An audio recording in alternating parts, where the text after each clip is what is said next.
Welcome back to Wrestling Renaissance. My name is TJ Leo. And I'm Cole 2K, your defending predictions champion, I think. Definitely defending. Will you keep it is the question. Because today is the Elimination Chamber Results show, which is going up slightly earlier than normal because I want to try and capitalize on the chatter around the Elimination Chamber. But if you've never watched the show before every WWE and NXT PLE and AEW pay-per-view, and sometimes TNA, we talk about the build-up to the shows and make our official predictions, and then on subsequent shows like this one, we break down the results, see how we fared in our predictions, and rate each match on the Co-op Entertainment Review scale of 1 to 10. And as I mentioned today, we are talking about Elimination Chamber, which happened as of this recording yesterday, last night. So we're fresh off the show. And what'd you think of the show overall? Top level thoughts. Was it better than expected?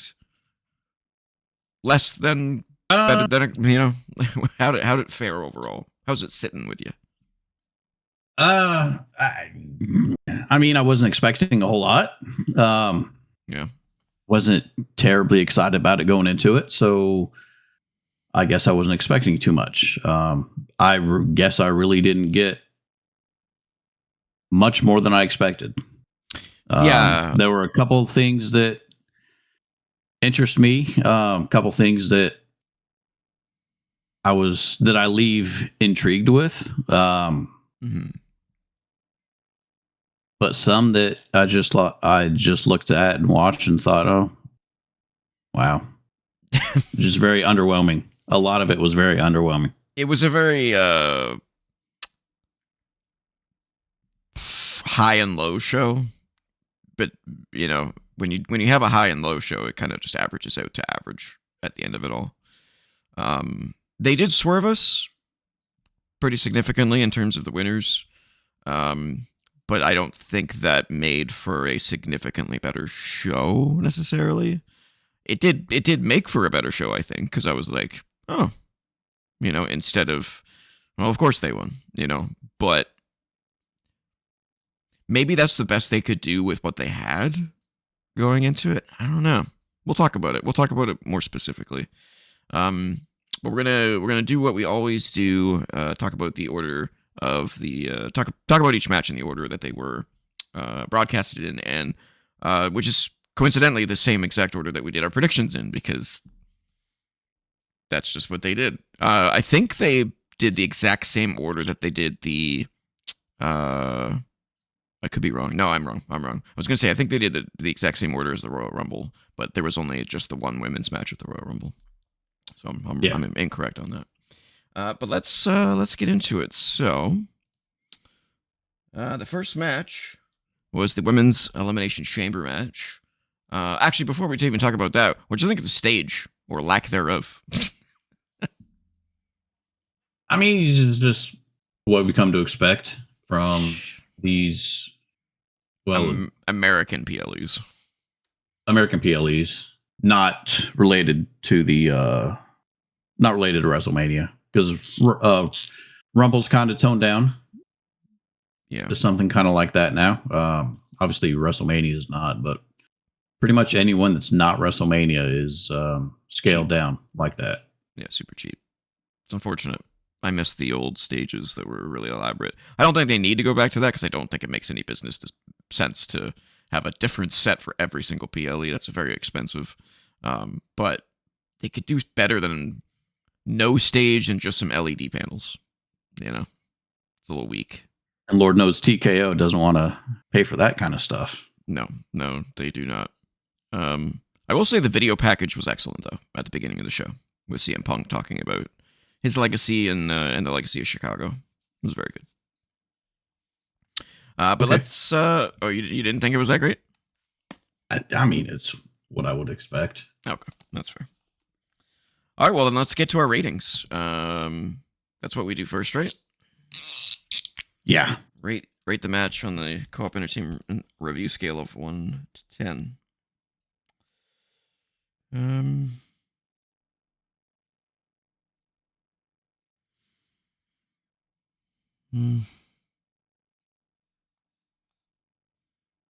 Okay.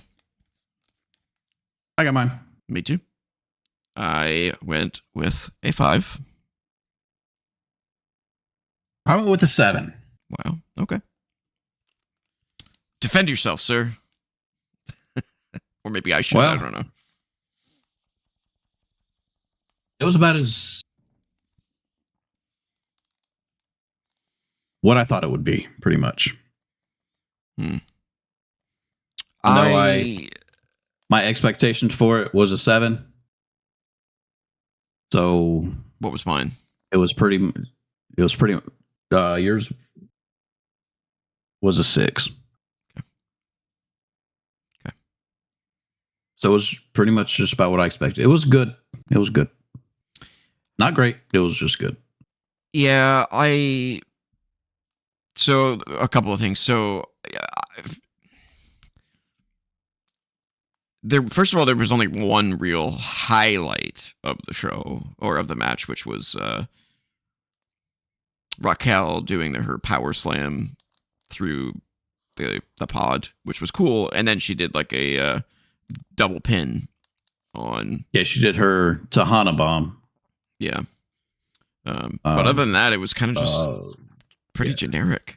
Like there was no like other high spots or cage climbing or craziness. Actually, you know what? Let's bring up the Bleacher Report's highlights here and see what they gave it.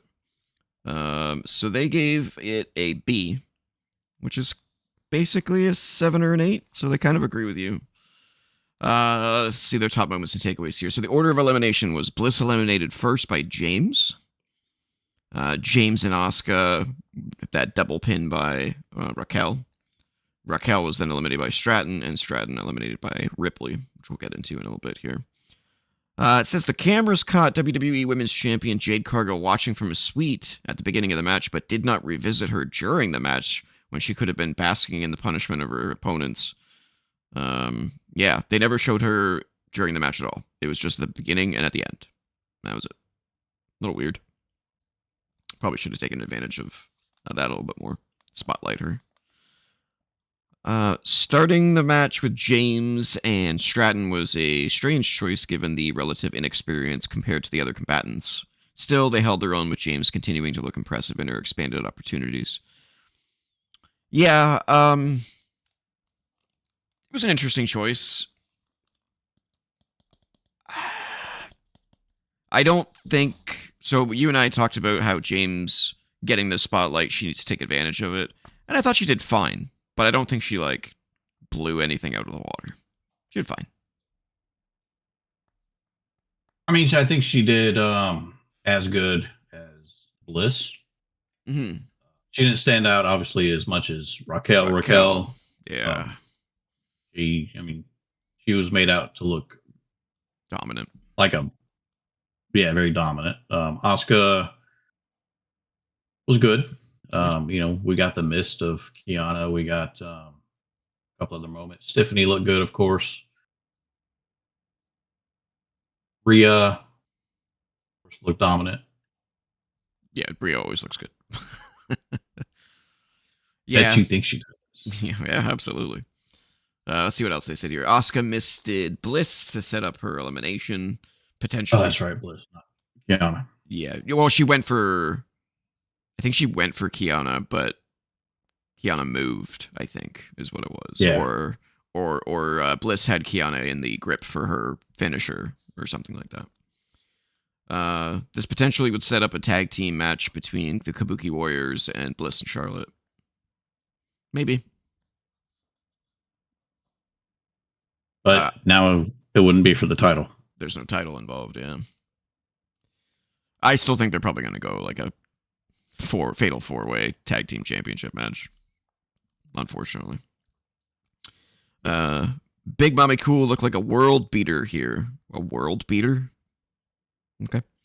Destroying the competition and maintaining that unstoppable force aura built in recent months. Even in defeat, this was a good night for the second generation star. She's a second generation star.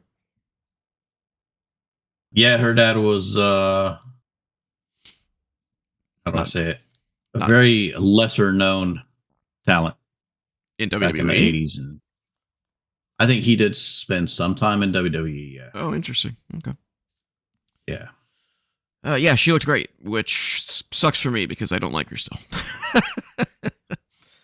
But they're making her look decent. I still hate her gimmick though. It's terrible. Big mommy cool wearing these glasses indoors and it just looks like she's playing a character rather than being herself.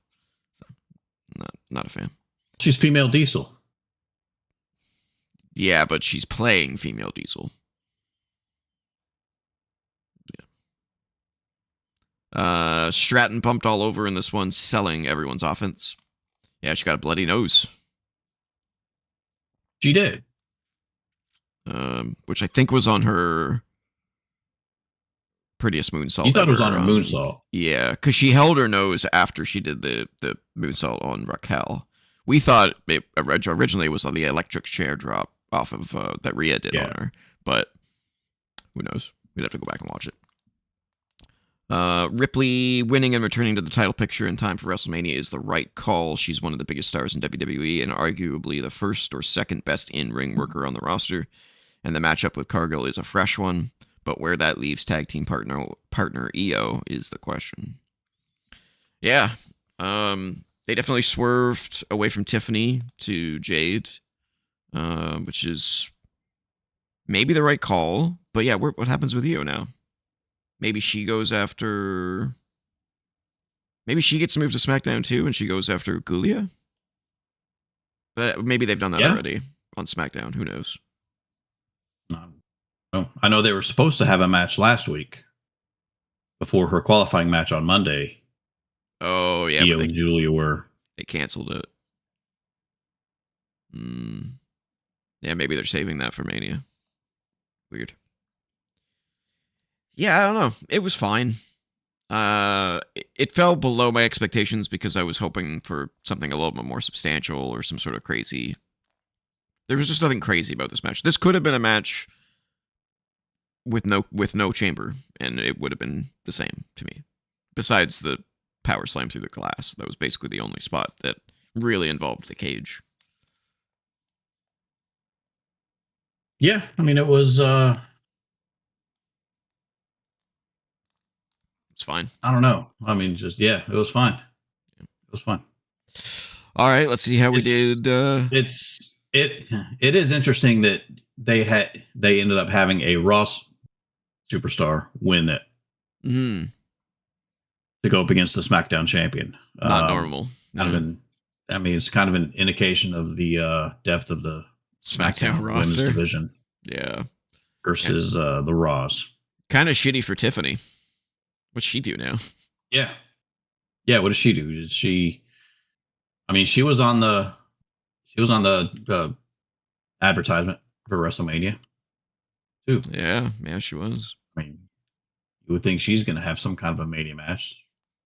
I'm getting. She go after Giulia now. Yeah, maybe. The weird part about this WrestleMania feels like there's going to be a lot of people left out, left off the card. Yeah. It just that's more the closer we get, the more I'm like, man, we had trouble fitting everyone in.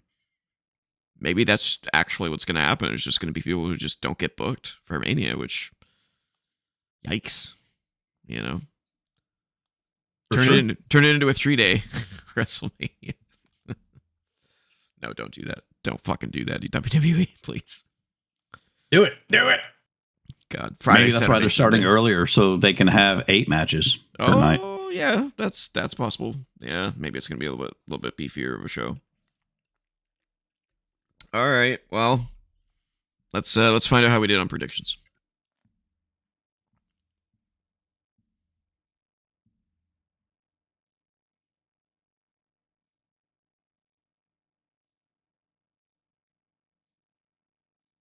Winner was pretty easy. We both picked Tiffany, so we both got the fat 0. Bad start. First prop question and first bonus. Who was going to be the third in the match? Who was going to be the first out of the pod? First out of the pod was You remember? So it was Kiana and Tiffany started. I think it was. Yep. I think it was Asuka was the first out of the pod. I think. Was Asuka. Okay. Okay. Again.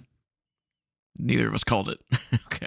Neither one of us called it. I said Bliss, you said Raquel. Shit. Okay. Third. Or I guess second bonus question. Who would be the first eliminated? And it was Bliss. Remember? Was eliminated. It was Bliss. Reverse of the answers of the last one. I said yes. Asuka, you said Bliss. So you got the one bonus. I'm on the board. Next one was who was going to be the first thrown in the chains? And it was Tiffany, I think? It ended up being Tiffany. And that was after everybody had already been in the match. Yeah, no one got thrown into the chains until all 6 were in the match. Crazy. They were playing at teases and blocks, but yeah. And there was one where Raquel smushed the faces against it, but they weren't really thrown into it or it was Asuka. Pushed. Asuka. Okay. She was like kneeing, getting Kiana and Tiffany into the chains, but didn't smash them into it. I said Asuka and you said Rhea, and it was Tiffany. So neither one of us got points for that one. Jesus. Okay. And over under 1.5 of the winners' eliminations. The winner was who? Rhea eliminated Tiffany. And I think that's it. That was it. Kiana got 1. Raquel got 2. Tiffany got 1. Okay. And Rhea got 1. Oh, yeah. You hit the over, or you hit the under. Yeah. I missed the over. Damn. 0 points for Cole to start things off. Yeah. I shot blanks. Didn't know you had that problem. I hadn't. All right, then. Like my man Heath Slater over there. I got kids. Yeah, I got kids. All right. Let's move on to. I think we know that's all we do, right? It's been a while since we've done one of these. Yes. Okay. That's it. Moving on. Next up was the women's Intercontinental title match: Becky Lynch versus AJ Styles. No, AJ Lee. I'm becoming AJ like Michael Cole. He gets them confused all the time too. All right, let's do our rating here.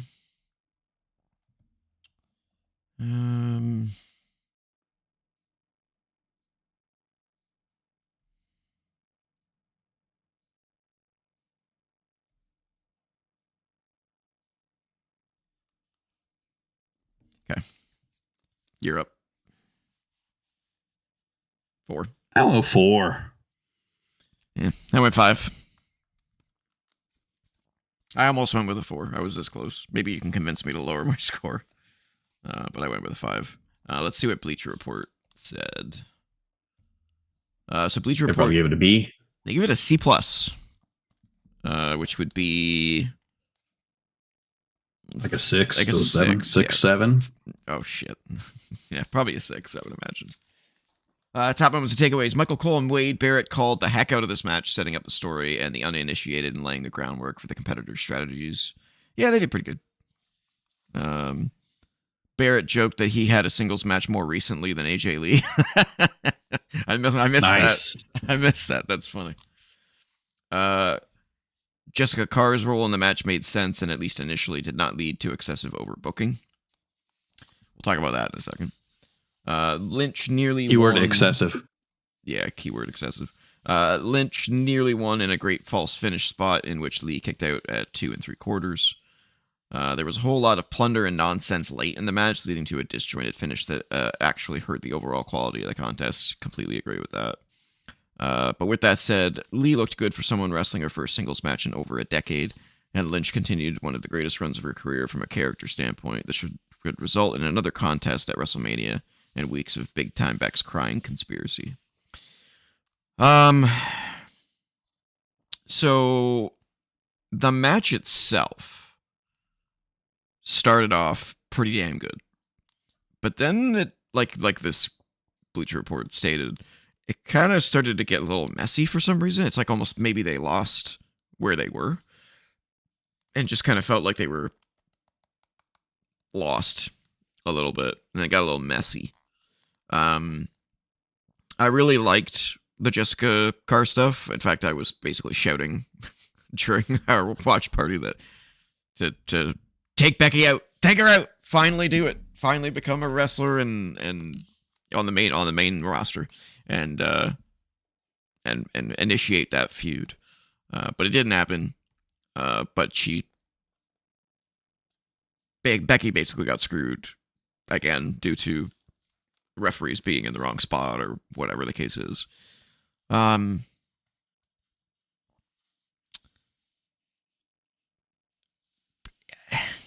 But it was just a little messy, and I don't understand the need for AJ to win this still, especially with her part-timerness. It's like, how many Monday Night Raws is she going to be there between now and WrestleMania? She's got 7. I would bet she's going to be there for like 2, maybe 3, if that. Unless they, hopefully more. Yeah, hopefully more to make it a little bit more interesting. And are they finally going to pull the trigger on this Jessica Carr thing? Because you can't tell me it was, an accident that Jessica Carr was in this match. So, oh no, I really want to know if they're building towards Jessica Carr doing something, or if this is just, a typical referee screwjob story and nothing more. What do you think should happen with this feud at this point? Obviously, Becky Lynch is going to cry conspiracy that she got ripped off again, blah, blah, blah, blah, blah. But, like, how do they settle this? If they're going to continue this, how are they going to settle it at WrestleMania if they're going to have a rematch? Oh, that's 2 different questions. Okay. Getting 2 different answers. You said what should happen? It should be done. Yeah. AJ's beat her 3 times. Yeah, there's no reason for a rematch. Well, besides the referee stuff, but how did she get screwed? The ref stopped her from. Well, she got knocked down, and AJ Lee tapped out.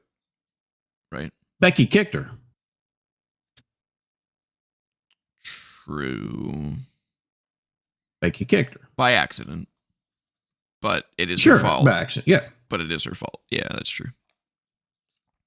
Okay. And then the referee stopped Becky from ramming AJ's head into the exposed turnbuckle. Yeah, can we talk about that for a second? Jessica Carr got slammed. If Becky had done that, she could have been disqualified. It's true. So Jessica kind of saved her from being disqualified.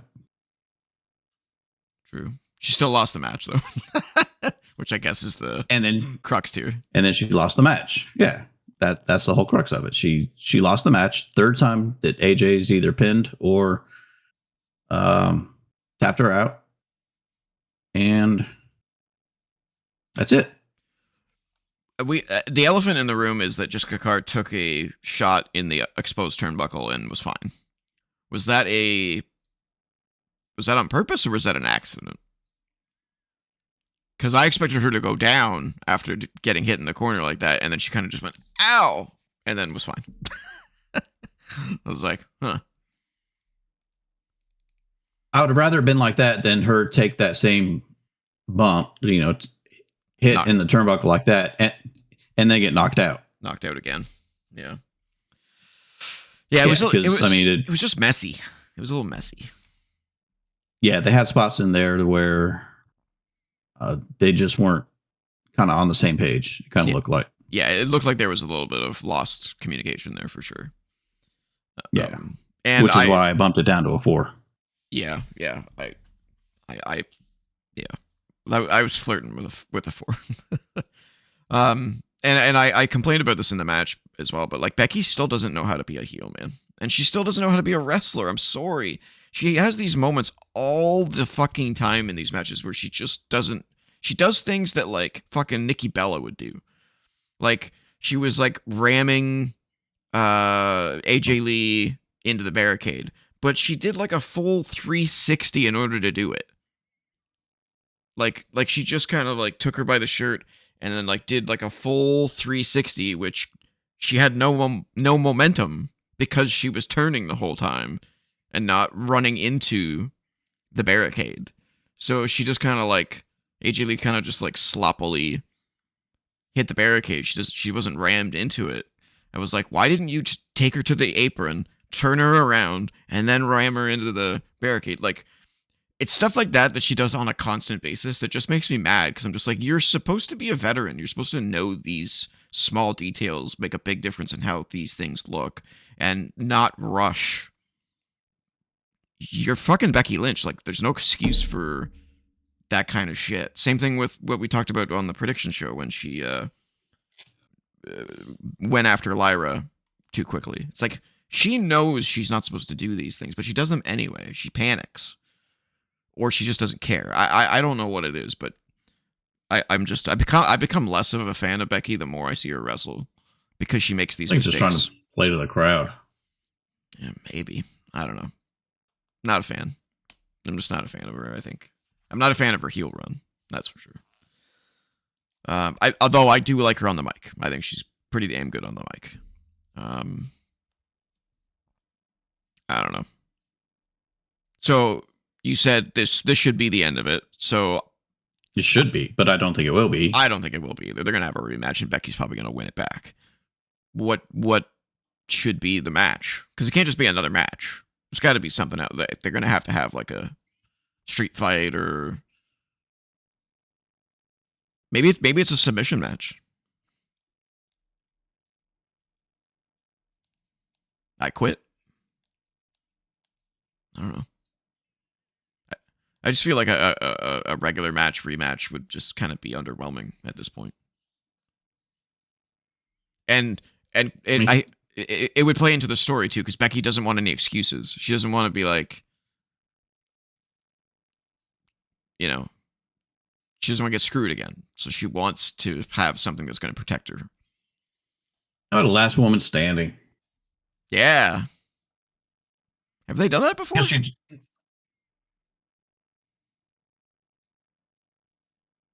think so. Probably Charlotte. Sure, they've had a last woman standing. Yeah. Yeah, they got to do something to spice it up. Naomi did. I think Naomi and Naomi Jade did. I think. Okay.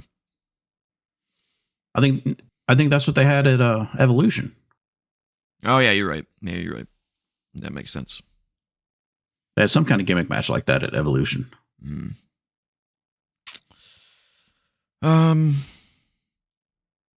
Yeah, I don't know. I am interested in watching Raw on Monday to see where some of these things go. Which there's a lot more to get to. We'll get to the real reason why you want to watch Raw on Monday. Later. Oh, okay. Interesting. Yes. Yeah. Anything else you want to say before we get to predictions on this one? I don't really care to see how this plays out afterwards. I don't know. I mean, my hope was that it was over and we're going to see Carr, like her call out Jessica Carr, and Jessica Carr's going to like clock her, and then we're going to get a match between them at Wrestlemania. That's my dream scenario. That would just be such a cool way to introduce a new wrestler. Yeah, but you have Jessica Carr have a match at Mania. That's another person left off the show. It's true. All right. How are we doing? Predictions. Let's do it. Well, this is why I only bet 1 point. Because in my heart, I thought AJ was going to win, but I did pick Becky, and you picked Becky too. We both got 0. 0. Nothing again. 0. 0 for 2. And the method of victory was basically the question. Pinfall, submission, the DQ, no contest, what have you. It was a submission, I think. Yeah, Becky tapped out after going into the turnbuckle and then getting caught in the Widow's Peak or whatever she calls it. Black Widow, yeah. Black Widow, yeah. So you pick submission. Yes. I pick pinfall. Whew.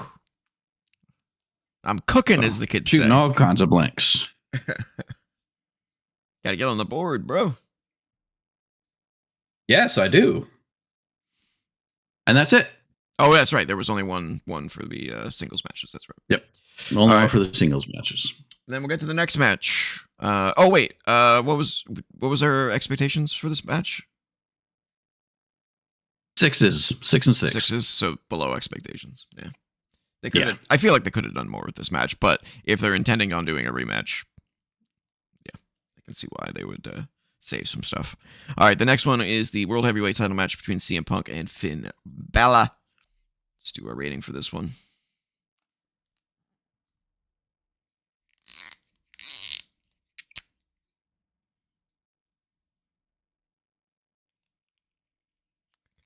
All right, I got mine. All right, I gave it a 7. I also gave it a 7. Look at that. Good. What was our expectations? Good. 7. 7. So it met our expectations. All right. Let's see what Bleacher said. Bleacher gave it a B. So fairly in line with us. Top moments and takeaways. Punk's entrance to the Chicago Bowl Serious by the Alan Parsons Project was iconic and fitting for an athlete synonymous with the city. The crowd seemed underwhelmed by it, probably because like 50% of the audience is not from Chicago, is my guess. I didn't understand it either until you told me, why it was iconic. But cool, and he clearly was jazzed by it. I think had he come out to it, it would have been louder, rather than just the music and the announcement. Yeah, while he was like roaming around backstage. Because when he came out to the actual song, Cult of Personality, they were really loud. Yeah. Balor looked like a main event threat here, a guy who was vastly superior to Punk for most of the match. Despite a crowd that knew he was not winning, the Prince looked like a champion's equal and nearly beat him more than once. Agreed. They're really beefing up Finn to be a legitimate main eventer again, which is interesting because he keeps losing. And they made a point in the commentary that he hasn't won a one-on-one match in just about a year. And still hasn't. Yeah, still hasn't. The coup de grace, as their commentators say for some stupid reason. The coup Do they not know French? Yeah, apparently not. The coup de grace counter into the sharpshooter from Punk was an outstanding maneuver and dangerous, but still awesome. Yeah, it was fantastic. That was really cool. This was a great physical test for Punk ahead of Reigns. He has been hellbent on being a fighting champion, but matches like this will take months off of his title run. Could that be the deciding factor in the main event at WrestleMania 42? I don't know. I don't know where they're going with Punk and Reigns yet, so that remains to be seen. I mean, they say that, but how many matches do you think Punk's going to have between now and Mania? 2? 1 or 2, probably. Yeah. 7 weeks. Yeah. Balor showed respect to Punk after the match, another step toward a babyface turn in what feels like an inevitable showdown with Dominic as the Judgment Day implodes. Yeah, that's clearly where they're going. Dominic versus Finn. And that doesn't make a whole lot of sense to me. Why is that? Because the whole reason they had the match again was because Finn attacked Punk during the AJ Styles match and then talked a whole bunch of shit to him after that to basically further him being heel. But then now he has this match, and then does a whole respect thing, and well, he did that after their first match too. Gave him a handshake, and they've been doing a lot of backstage stuff with him and Judgment Day, of him kind of like saying he's tired of Dominic's excuses and he needs to step up and grow up and all this kind of stuff. So they've planted the seeds, and they still have 7 weeks of TV, so they could do a lot with this potential feud. But I definitely think that's where they're going, though. Intercontinental Championship match, Finn Balor. Dominic. Probably, yeah. The bigger question is, where does Finn go after that? Hopefully not back to obscurity. What else we got here? Balor showed respect to Punk. I know we got that one. A strong physical match that barely missed out on being truly special. The post-match celebration for Punk and AJ Lee was a nice touch in front of their hometown fans. Stop saying that's AJ Lee's hometown. It's not. She just lives there. She even hailed from New Jersey during the show. So she's not from there. No, she's from New Jersey. That's her home. So she's from there. Hometown, yeah, I guess so. Yeah, this was a great match. Where's her home? Chicago. Okay. You were saying? Whoa, the hell just popped up on my screen? What the heck? It didn't pop up on mine. Fucking Epic Game Store like launched on my screen all of a sudden. That was weird. Oh. That Fortnite you're playing. Fuck no. Yeah, so this was a good match. Rocket League? Nah. I have played that before, but you got to be like some sort of sadistic, crazy person to play that game. Good. This was a good match, probably match of the night in my opinion. Though I don't know why they didn't pull the trigger on some interference at the end. A little strange to me. You know, they're basically leaving all of it for TV. It's like, you've had this match twice, and it was basically the same both times. So you did nothing to differentiate both matches. It's a little strange. Like, I was fully expecting Punk to leave, Finn in the ring, and then Dom and JD come down and do the whole, like, NWO thing, where they, like, turned on him just like Nash and Scott Hall turned on Hogan at WrestleMania 18. But nothing. We got literally nothing. So I was like, oh, okay.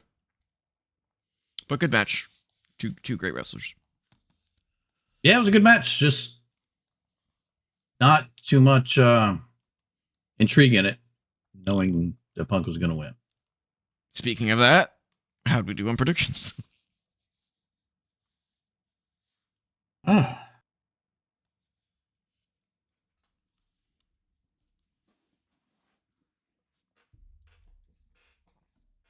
No.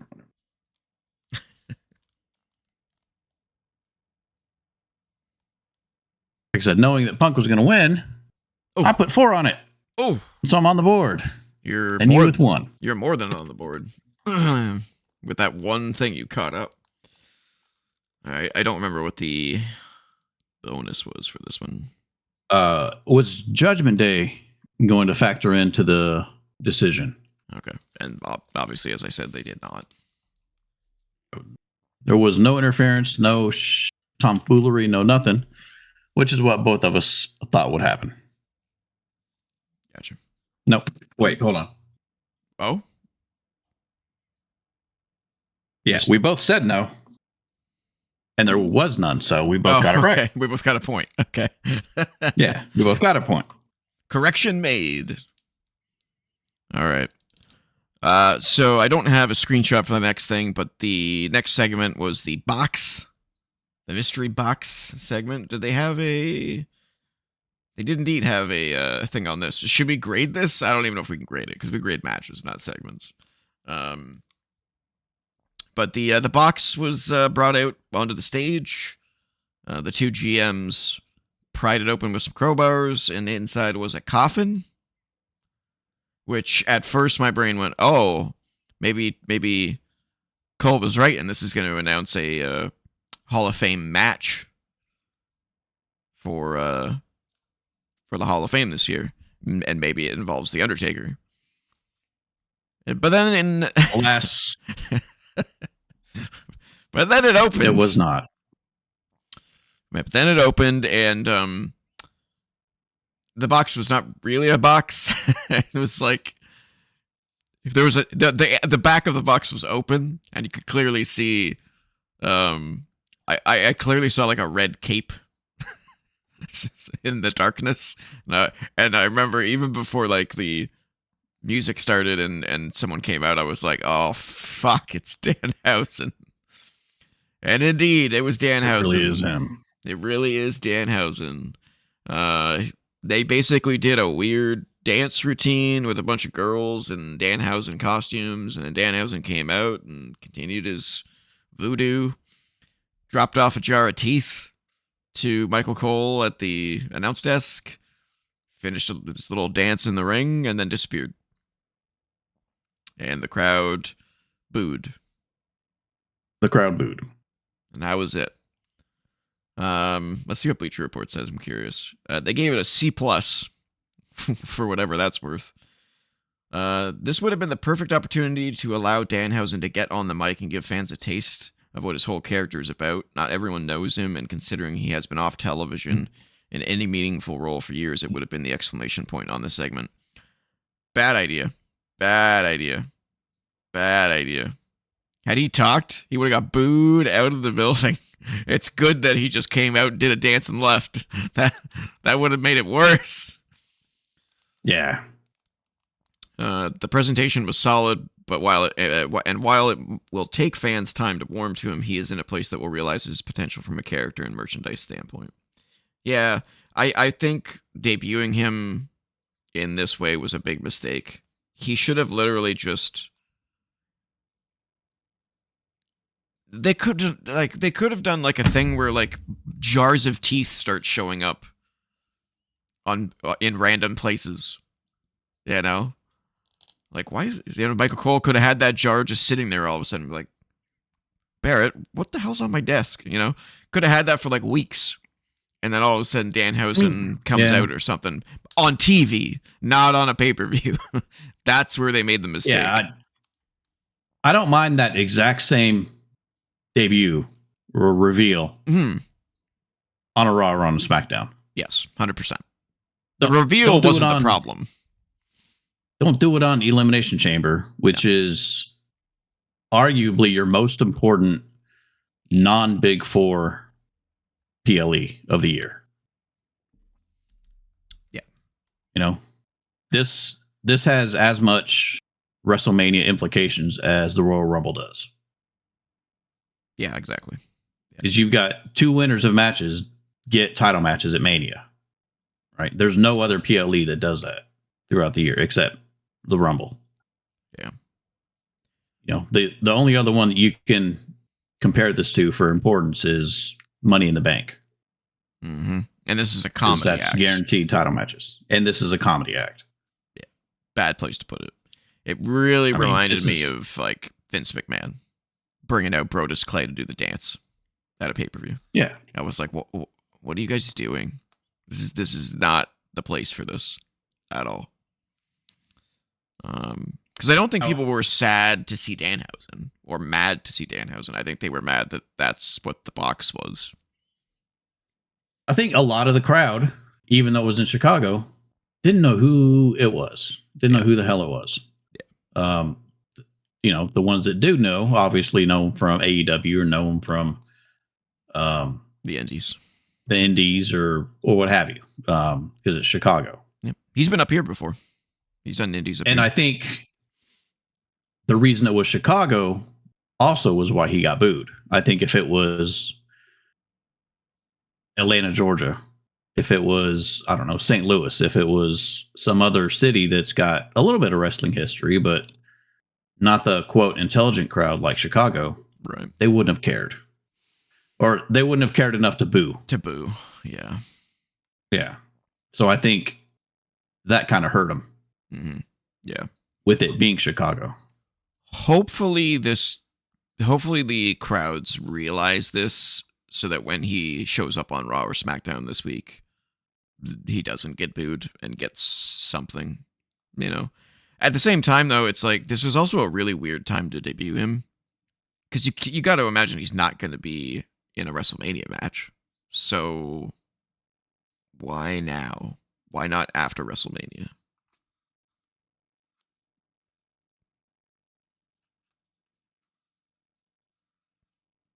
Why not NXT? I don't know. I'll tell you why. Because AEW. So they're just shoving it in AEW's face, basically. Yeah. I think it would make sense. I mean, look at the Royal Rumble. It was right after Hobbs left AEW. Yeah, right. They put him front and center.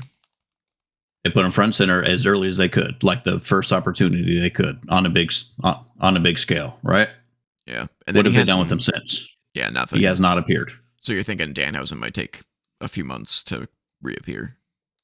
I mean, maybe not necessarily a few months, but they'll definitely. He will not see that high of a spot on programming for a long time.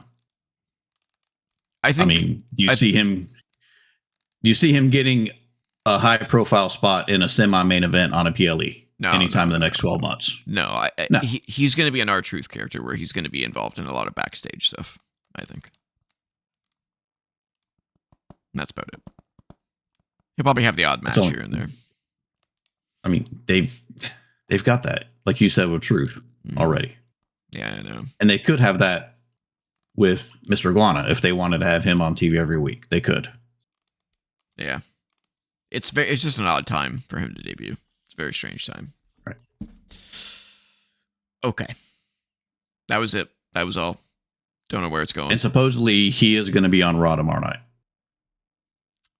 according to PW Insider. Interesting. Okay. Well, which is what I was referring to earlier. Oh. For the real reason that you want to check out Raw tomorrow is because Danhausen. I mean, I want to see if he gets booed or not. Because I want to see if the residual effect of the booing at the PLE will carry over, or if the people will give him a chance. I don't care enough. That's fair. I don't care enough about him to know. That's fair. That's fair. Where is Raw going to be? I don't know.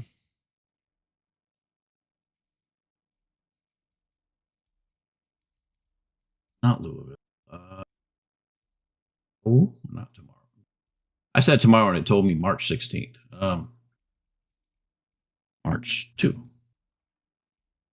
Oh, yeah, it's March today. Wow. Indianapolis. Indy. Oh. I mean, Indianapolis tomorrow night. So we're probably going to get a Pat McAfee cameo? Perhaps. Isn't that his bag? Interesting question from the chat. Actually, I'll give you a better scenario. What if he becomes a new leader of the Wyatts? Wow. Go ahead and put him with the Wyatts. That'd be great. Wyatt 6 and Danhausen. Wyatthausen. I don't know. I that's what I'm trying to figure out in my head is where does Danhausen fit right now? And he doesn't fit anywhere right now. I don't know. We'll see. I like him. We'll see what he does. What WWE does with him.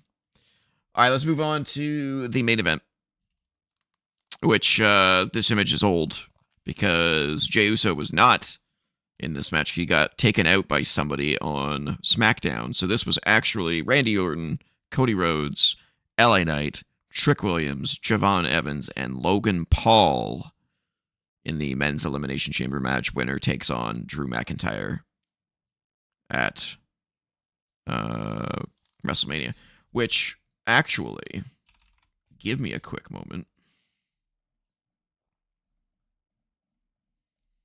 So I think going into the weekend, because of the injury to Bronson Reed, allegedly Bronson Reed was supposed to win the match on Monday, which makes sense on how things happened at the Chamber. Because you heard all week that they were going to have to rewrite and figure out what they were going to do with the Masked Man. But I think it ended up being that they didn't need to at all because of what happened on Friday night. Hmm. Did I cover you enough to for you to get what you needed to? Kind of. One thing that doesn't seem so when they finished all these matches, they showed like actual match graphics for Wrestlemania, but we only got 3 to my recollection. Now that I think about it, we got Punk and Roman, we got Rhea and Jade, yeah, and I think that's it. I don't think they showed a Drew Randy one.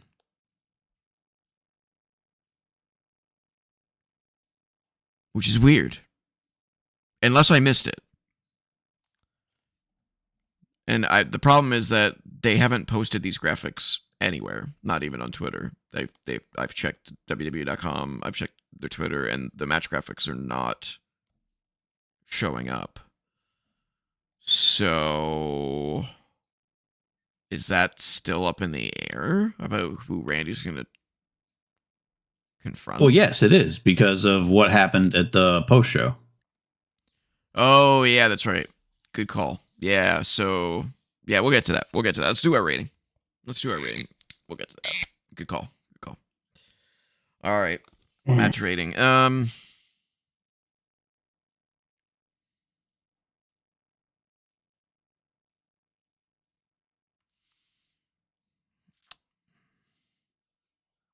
I'm stuck between 2. Yeah, I was too. I went with the lower one. Damn. I was going to have you see if you could talk me up, but you probably won't be able to. Yeah. I think it's my turn. Yeah. 6. That's exactly what I gave it. A 6. All right, let's check out what Bleacher said. They gave it a B-, which should be like 7, I think. Top moments and takeaways. Order of elimination. Evans was eliminated first by Logan. Knight was then eliminated by Logan. Williams then was eliminated by Logan. And then Logan was eliminated by Rhodes. And Rhodes was eliminated by Orton. Orton, your winner, which we'll get into in a minute. Javon Evans got the huge superstar entrance that lasted several minutes. The Undertaker would have been impressed with the duration of the thing. With that said, the crowd loves him, and any doubts with all of them. With all of them, yeah. With that said, the crowd loves him, and any doubts that may have had about his ability to be a main event star should be erased. And ditto for Williams as well. Yeah, I don't know what happened with those entrances. They were fucking long as shit. Something happened that caused those entrances to be way too long. I don't know if they went too quick, if they were ahead of schedule. Something was weird though. Those entrances were. I mean, they couldn't have been because it was the same with the women's matches. They weren't the same with the women's match too. The women's match had long entrances too, but these ones were twice as long. I feel like that's true. Yeah, like what happened with the women was they would come down and they would spend a lot of time in the ring visiting each pod, which I totally get. But the fucking men took 7 years just to get down the aisleway, and then when they got in the ring, they climbed the cage on the inside to like wave to the audience, and then they did the pod visitation thing. I was like, what the fuck are you guys doing? What's with the delay? I don't know, man. It was weird. Javon Evans' elimination felt somewhat lackluster after the big frog splash off the top of a pod to Williams, but still the commentary covered it well, noting that his overzealous nature cost him the match. Yeah, I thought his elimination was a little weak. I also thought he was going to do something a little more crazy than just a frog splash off the pod. He could have monkey climbed to the roof and like drop down. Like he's so athletic. It was a little. They didn't utilize him right, I don't think, in that match. I think they did okay. They're fine. Knight. LA Knight tried to jump from the middle rope to the top rope for his trademark elbow drop and slipped, resulting in an ugly miss. But he is over enough that he does not have to get he is over enough that he does not have to get cutesy and suffer those missteps in big matches like this. But it was an unforced error. He does that move all the time, so I don't know if it was an unforced error. He just slipped. Yeah, he just slipped. Yeah, I don't think it was that big a deal. The Rollins reveal. It was unfortunate because of the big stage it was, but I mean, it was, just a risk.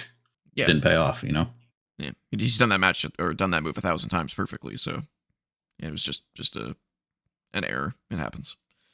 The masked man climbed a cage on the outside for some strange reason, and then got escorted out by security. And while being escorted out by security, another masked man slipped inside the ring and took out Logan Paul with a curb stomp.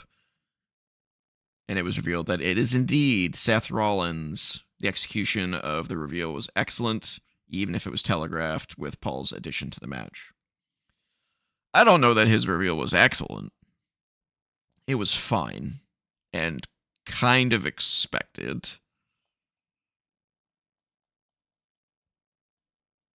I mean, we were watching last night. We saw the imposter go up the stage and get escorted out by all the security. And when I noticed that Trick was taking forever to get out of the cage, the real masked guy is going to sneak in while the cage is still open. And that's what happened. I liked that part of it. It being Seth Rollins was a little underwhelming to me. It was fine. I was like, oh, okay, he's back. That's cool.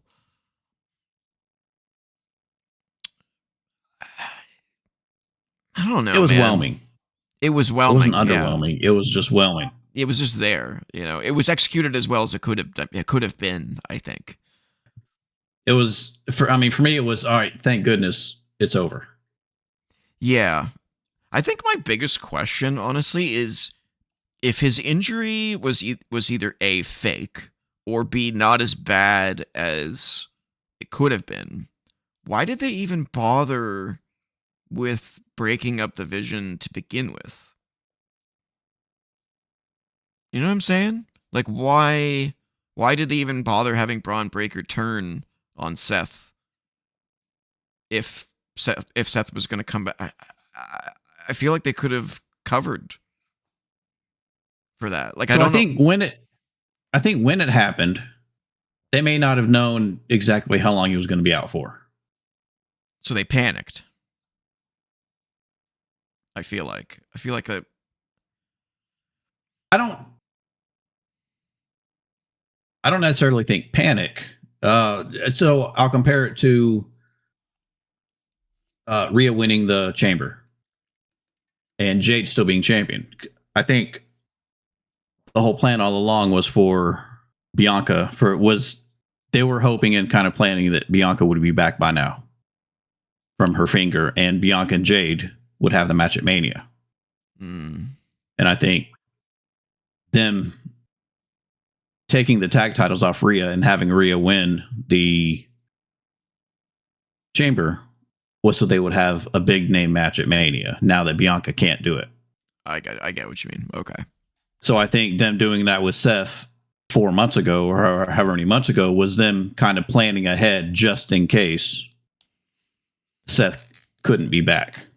And now we have a potential Seth versus Logan Paul at WrestleMania if Braun can't make it back in time. Right. And I think them making the switch the other night after Bronson got hurt to having Jay win, going into Friday, they're having to replan and rework all the stuff for the Masked Man. Like, are they still going to have it? And two, what are they going to do with it? I think they kind of avoided having to do all that by finding a way to get a different member of the Vision in the match. Like, I think all the same stuff would have happened the same exact way had Bronson been in the match. Yeah, it makes sense. And they didn't have to change any of it because they were able to get Logan in instead. Right. So who took out No, Jay? I mean,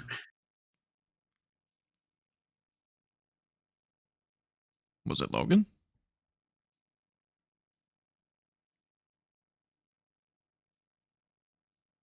I don't know. I mean, if it's Logan, what does that lead to? Logan and maybe Logan that versus Jay? Yeah, like maybe that was a seed to plant. If Braun comes back, then Braun can face Seth and Logan can face Uso. I guess. Jay's a tag team champion, though. You would think Jay would be in a tag match at Mania for the tag team titles, unless they want to do that. Unless they just want to play that out on Raw. But then you also have LA Knight, who's being pushed to face the Vision as well. So I thought it was going to be Seth and LA Knight versus Logan and Austin.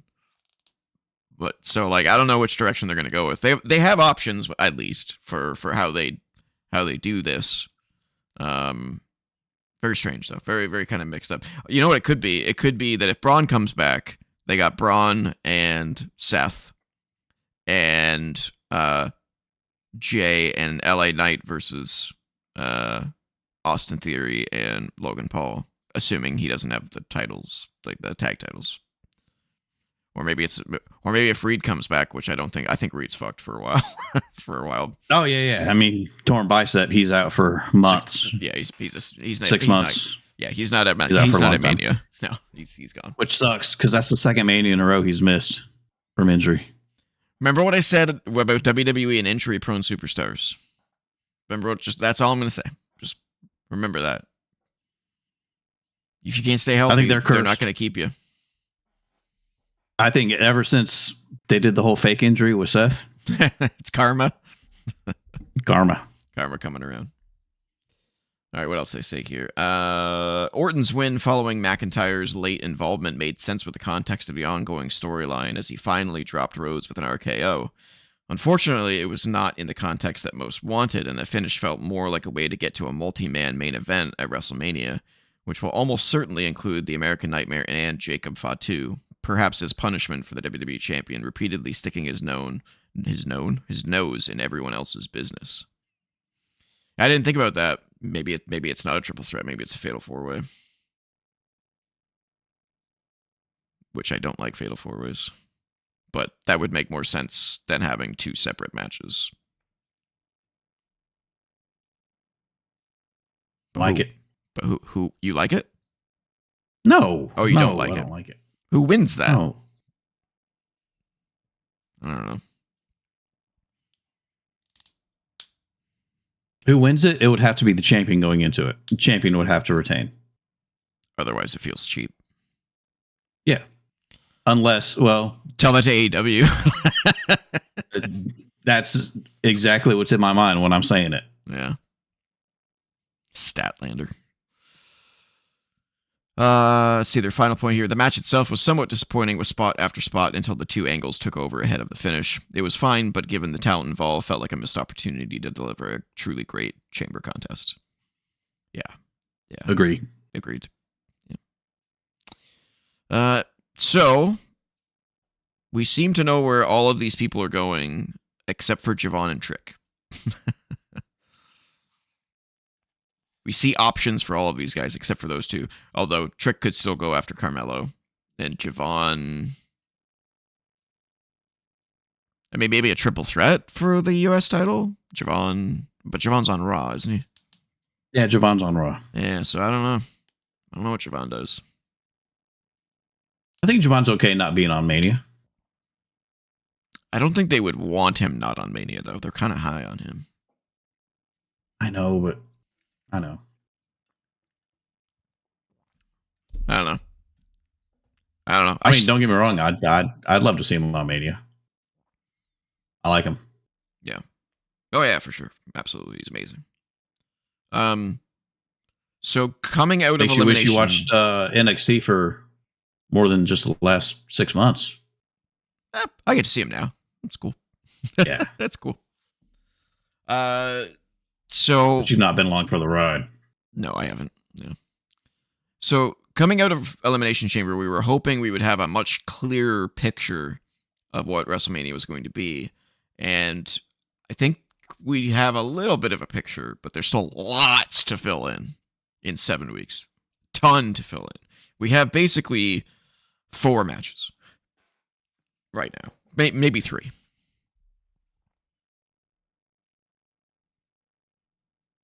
I mean, you said there's only 2. So officially we have graphics, right? Yeah, officially we have 2.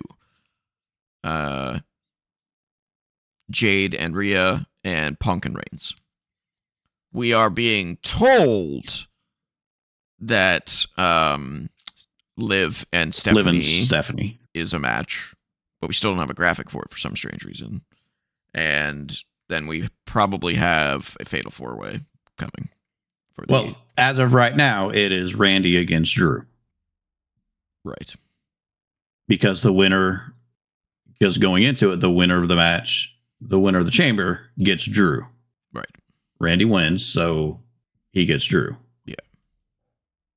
So do we want to do predictions and then talk about what happened afterwards, or? Sure. All right. Let's do predictions. And we can. What was expectations for the match? How did we do on that? I had 7 and you had 6. So it was basically what I expected it to be.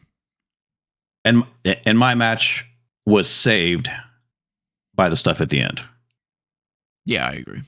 Yeah. Simultaneously, that bumped mine up to a 6. Simultaneously made the match worse and made it better. Although I still almost kind of went down. I could bump it down a little bit more just because they kept the cage open way too long after all that stuff. Yeah, the timing. Because Drew still found his way in. Yeah, that's fucking crazy. Yeah. Yeah. Shut the goddamn door. Yeah. So. All right. How'd we do? So we both had Cody winning. We both thought it was mostly a foregone conclusion that Cody was going to win, which I'm glad Randy won. I'm glad I was wrong. I'm glad it wasn't quite as open and shut as we thought, but we both got 0. We are 1 for 4. Yikes. The third person out of the pod, so the 5th person in the match, was. No, I do not recall. 5th person in the match was LA Knight. Okay.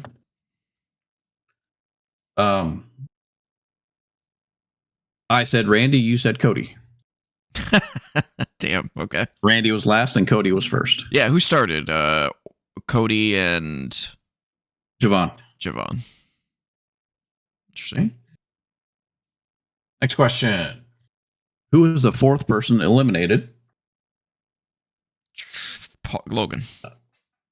Logan got the first 3, and then Cody pinned Logan.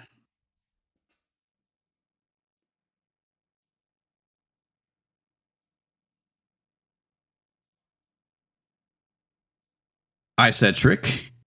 You said Randy. Obviously, Randy was not eliminated, and Trick was eliminated 3rd.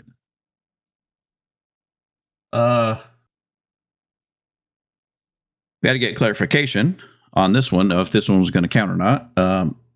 Does Jey Uso run back his intro and play the music during the match? Technically, it didn't happen, but he wasn't even in the match. So it's either. But he wasn't even in the match. It's either a no or a no contest. Okay. I said yes, and you said no. Oh, okay.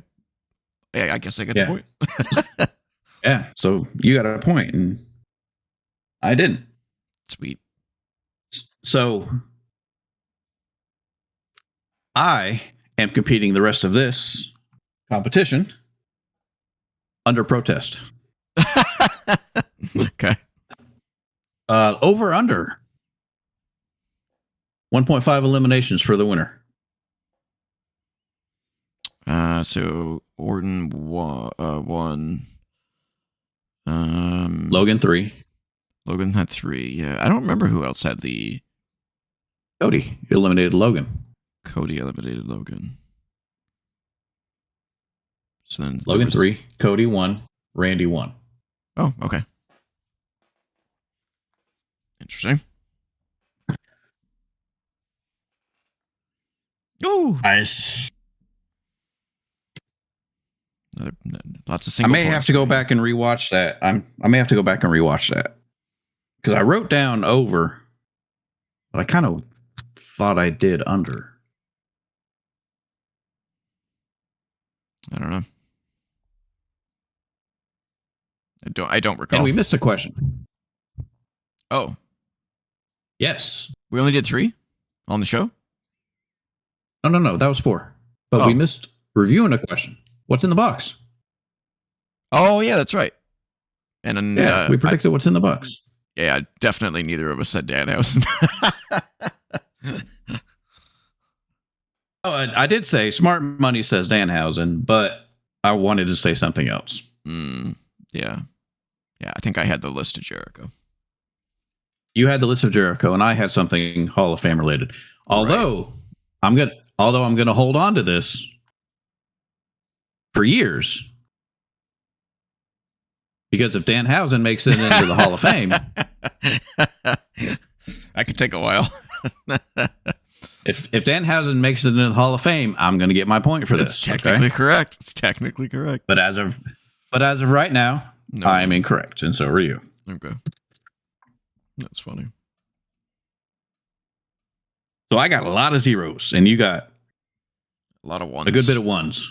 A lot of ones. That's all I got was ones. I think it was all you got. Yeah, I didn't get a single multi-point. This whole thing. All right.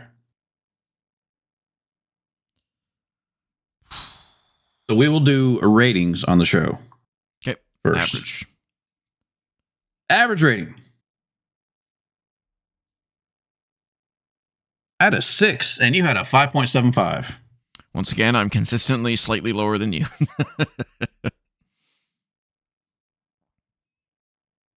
Now, I had the lowest rating of the day. Yeah, 4. I had a 4. And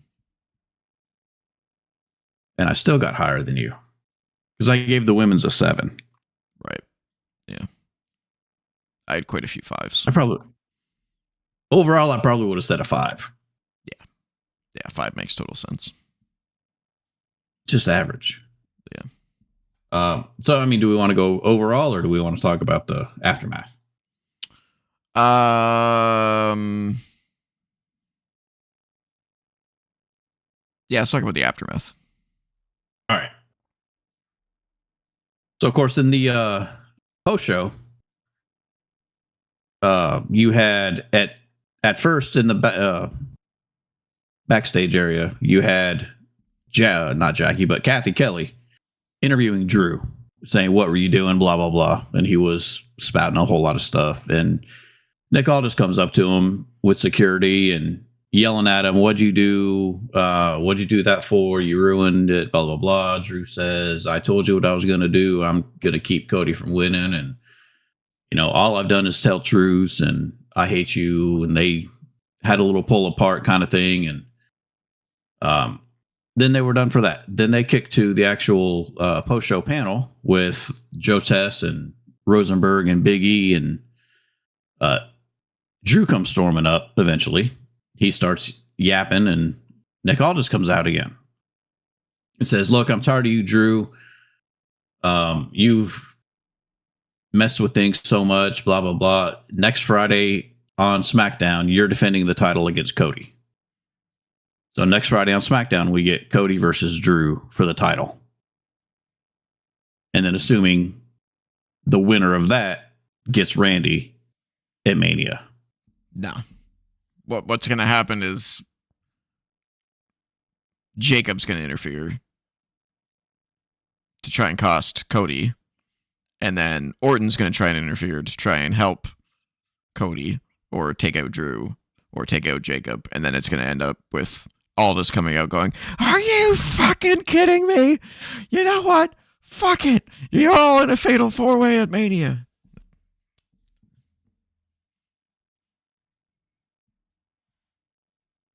Makes sense. That makes sense, but also Cody beating Drew and getting Cody versus Randy. Yeah. Would make sense. And that would be a good Mania match, but I hate doing it like that. And also Drew and Jacob would be left out with nothing. And Drew and Jacob can just have a match with each other. But they're both heels right now. Jacob is a face. Is he? But he keeps going after Cody.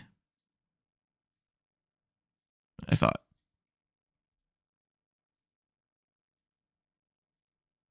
I think they're trying to position him as kind of a face. Yeah, I mean, because he was when he first went out, when he first got hurt, when he had to have his dental surgery. He was going to be in a number one contenders match with Drew for the title. Right. So I think they were positioning him as a babyface. Who knows? Honestly, who knows? I guess we'll find out. This should be a pretty decent week for TV if they can, not fuck it up. That's the whole thing. Stick the landing. Yeah, and I mean, yeah, they might be able to make that segment with, that match good. The SmackDown's 3 hours. That's just half an hour of a 3-hour show.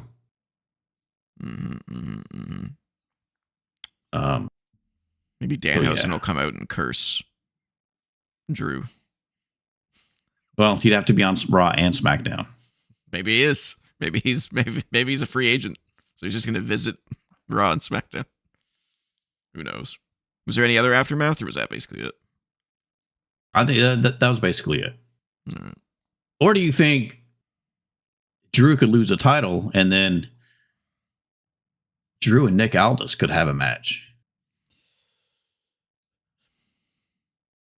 Both GMs have been pretty clear that that they're fine with being GMs and they don't really have any intention to return to the ring. So I don't think so. I sadly, I still think Bleacher Report's option is probably what's going to happen. What, the 4-way? Yeah. Oh, yeah. It gets a lot of people on the card, and it punishes Drew for being such a dick, and yeah, like Drew. Basically, what will happen, I think, in that match on SmackDown is Drew will get disqualified for interference because of Jacob and Randy Orton interfering, and then Aldis will come out and be like, "Are you kidding me? You keep getting out of this shit left, right, and center. You keep complaining. You keep interfering with business," and he'll make it a fatal 4-way. Get out of that, you son of a bitch! And then Drew will be pissed off, and it seems like I don't like it. I tell you, I don't like it. I don't like it. I tell you, no. Yeah, and then that'll be main event night 1, probably. Because you can't tell me that either of the women's world title matches are going to be main event worthy for night 1. I just don't think so. Cody in a title match at Mania feels so forced. Yeah. Well, he is their moneymaker.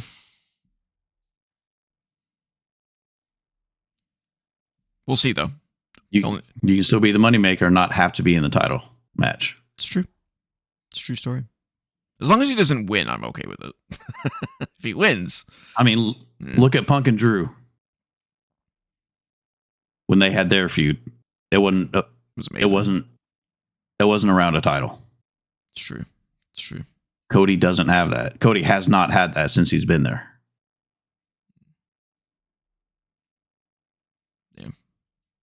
I mean, you had it a little bit with Seth.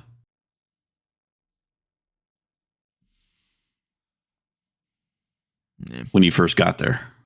Those 3 matches. But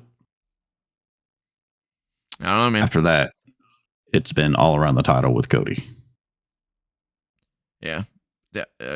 I was hoping that we would come out of the chamber with a little bit more clear picture, at least half of the card, but we're not even like a quarter of the card. So we have a lot of TV to watch or pay attention to. I mean, I don't necessarily mind it, but I just want to see, especially now for the next couple weeks, a lot of clarity come through. Yeah, 100%. Stop with the floating shit. Like tomorrow, I want to see Dominic be more than just Liv's valet. I want to see him start going into something that's based around the title. Yeah. I want to see some sort of tag team clarity on if we're going to have a tag team match. Obviously, Friday, I want something more than just a U.S. Open challenge. Start building to something, an actual match at Mania. Yeah, 100% agree. Yeah. What are you going to do with the women? Is it going to be a big shit show tag match, ladder match, elimination match, whatever? If you check the chat, there was a tweet with a video clip from us, I'm assuming SmackDown, with the graphic and Joe Tess saying it's official, Liv versus Stephanie. Okay, so we have 3 official matches. Yeah. Okay. So 3 out of a potential 16 matches. We're gonna have another. Well, Punk and Roman are going to be in the same building again. So you would assume they might have a face-to-face again. Yeah, I'm curious where that's going to go at this point. Because they need to build that more than just two guys having a match. Because they have history, but it's I need more than that. I need something else.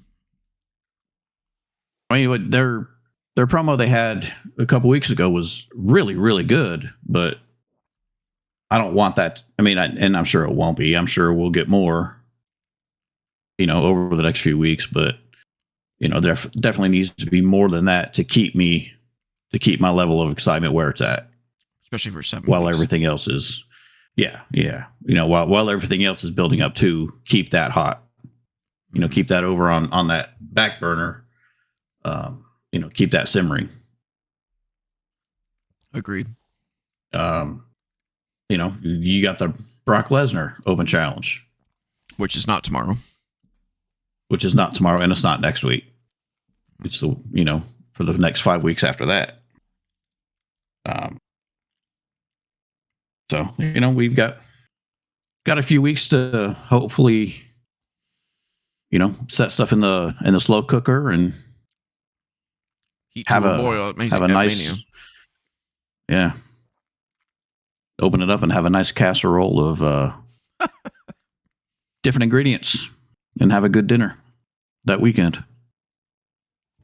My fingers are crossed, man. I'm hopeful, but optimistic. I'm hopeful. I wanted to, but realistic.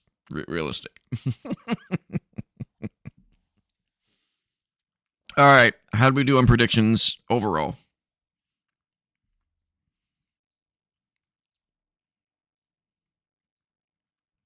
Put a nail in the coffin. Oh, you want to talk about that, right? Well, got to get to that to finish the show. Got to get to that.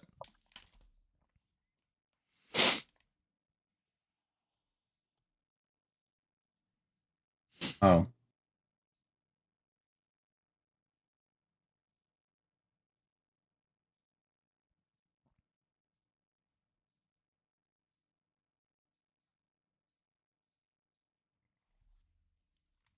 So, out of a total 4 matches, 1 bonus question for 2 of the matches, 4 bonus questions for 2 of the matches, and 1 bonus question for the box. Total of 21 points.